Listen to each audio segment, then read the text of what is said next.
Hi, let's talk about it. Do you ever wonder why, no matter how much you heal, you still end up in the same kind of relationships? The ones that leave you drained, unseen, questioning your worth. It may seem like it's bad luck. It's not bad luck. It may seem like it.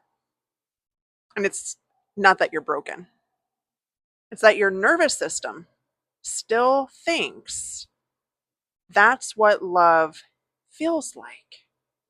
I know this because I've lived it, still living it. I'm hoping I'm on the tail end of it. For years, I thought I was just choosing wrong. That if I picked better partners, friendships, connections, I'd finally get it right. But what I didn't realize was that I was drawn to them, like pulled in almost magnetically, because deep down, they felt familiar. And that familiarity, not healthy love.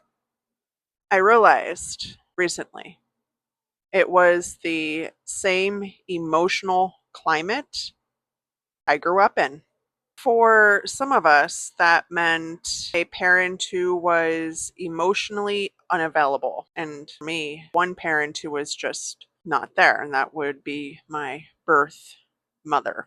For others, it was a caregiver who gave affection in pieces, but only when you were quiet, compliant, or easy to manage. For instance, I would get an A in a class in middle school or high school. And my grandma, who was in my life frequently helping my dad to parent, she'd ask me, well, why didn't you get an A plus? So it's never enough. And that has always been ingrained in me.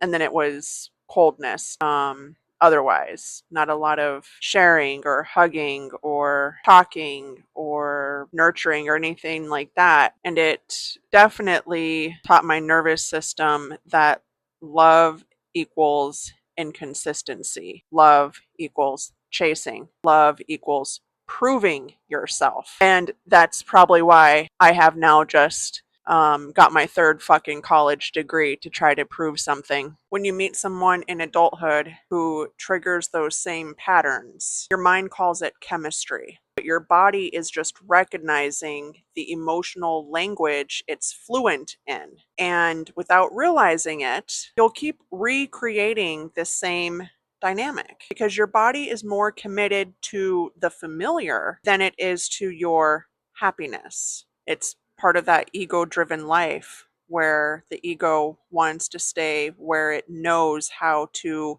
function, even if it is a toxic function and it is harmful. It wants to stay there because it is familiar and it can operate and function in that chaos. And that does take a toll on your psyche, on your spirit, on your physical stature, your mental and emotional health. It is very traumatizing to the nervous system and the body to have such negative um, energy tied to so much trauma, especially if it's been suppressed. My nervous system, even though it has warned me, I can see now, hindsight, warned me about people who I had no business even having in my life. It was comfortable with that toxic dynamic and it was chaotic and predictable. And I knew how to survive in a chaotic situation. And now, as I rewrite the script for myself, it is difficult in terms of re regulating and rewiring my nervous system so that it learns a new pattern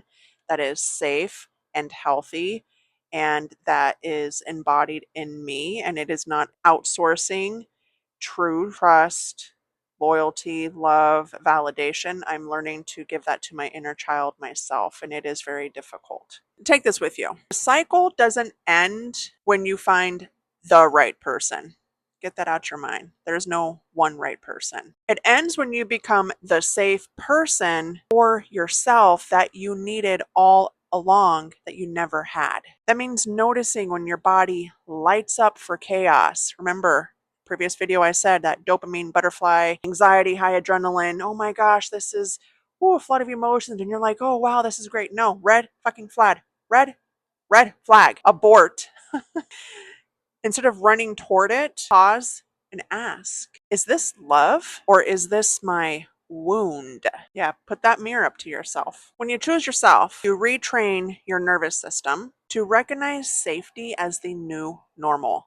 And there is no timeline for this. It really depends on your body and you and how much healing and intentional work you are doing. And maybe if you're in therapy, how cognitive you are of how deep rooted your trauma is. It's that cognitive dissonance as well, looking beyond that, looking at your discernment. There's so many things that come into play here. So do not rush it. I'm sitting in it right now and I'm just like respecting it. Just respect it. It's going to happen either way because I want it to happen and I'm working on it happening. Patience, grasshopper. Patience. It's hard to break a cycle and a pattern, no matter what it fucking is, addiction, etc. If it feels too good to be true, it probably. When you choose yourself, you are retraining your nervous system to trust itself, for one, and you are going to begin to see the changes in your life that are being made because of you breaking that cycle.